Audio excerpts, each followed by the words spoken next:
वाराणसी में प्रधानमंत्री नरेंद्र मोदी अपने 43वें दौरे पर पहुंचे हुए हैं। सबसे पहले पीएम मोदी देर रात बाबतपुर एयरपोर्ट पहुंचे, जहां से वो बरेका गेस्ट हाउस पहुंचे।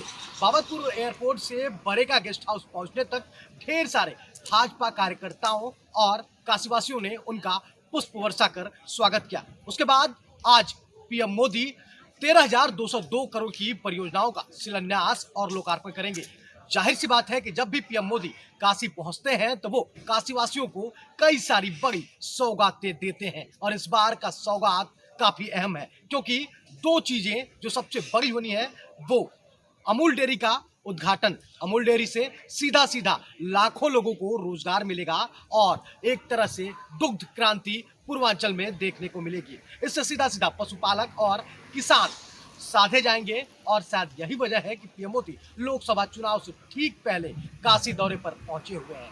काशी में लगातार तमाम पार्टियां पीएम मोदी को घेरने में जुटी हुई हैं, और लोकसभा चुनाव में तमाम पार्टियां चाहती हैं कि पीएम मोदी को घेर लिया जाए और यहां उन्हें चुनाव हराया जाए, जिससे कि पूरे देश में एक मैसेज फॉरवर्ड किया जा सके। लेकिन फिलहाल ऐसा होता नहीं दिख रहा है, क्योंकि काशी की जनता में जो पीएम मोदी को लेकर क्रेज है वो एक अलग ही लेवल पर है। सबसे पहले आज पीएम मोदी इसी वाराणसी के बीएचयू स्थित स्वतंत्रता भवन में पहुंचेंगे, जहां काशी सांस्कृतिक संसद प्रतियोगिता के प्रतिभागियों को वो प्रशस्ति पत्र देकर सम्मानित करेंगे। और अभी से जो छात्र हैं और जो प्रबुद्धजन हैं उनका प्रवेश जारी हो चुका है। धीरे धीरे लोग अंदर प्रवेश कर रहे हैं, और कुछ ही देर बाद पीएम मोदी यहां पहुंचेंगे और उन प्रतिभागियों से 2 मिनट का संवाद करेंगे, बातचीत करेंगे और उन्हें प्रशस्ति पत्र देकर सम्मानित करेंगे। इसके बाद यहां से संत शिरोमणि रविदास जी की कांस्य प्रतिमा का वो अनावरण करेंगे, और फिर वहां से करखियाओं के लिए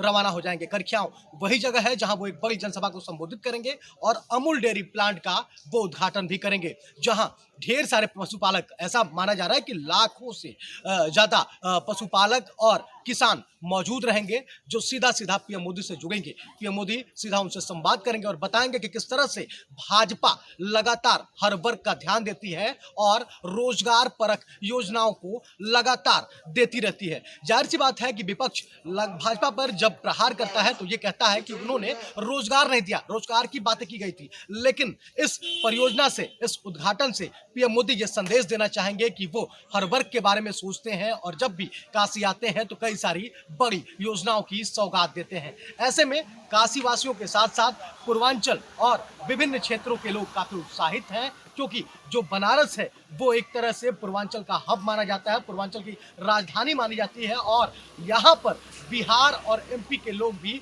सीधा सीधा जुड़ते हैं। तो ऐसे में पीएम मोदी न सिर्फ पूर्वांचल की सीटों को साधने का प्रयास करेंगे, बल्कि बिहार और एमपी को भी उनकी ये रैली इफेक्ट करेगी। अब ये देखने वाली बात होगी कि ये रैली कितना ऐतिहासिक होती है। हालांकि ये जरूर है कि इस कार्यक्रम को सफल बनाने के लिए शुरू से ही लोग लगे रहे, और इस कार्यक्रम को ऐतिहासिक बनाने का दावा किया जा रहा है। कैमरा पर्सन नवनीत के साथ राहुल पांडे, भारत एक्सप्रेस, वाराणसी।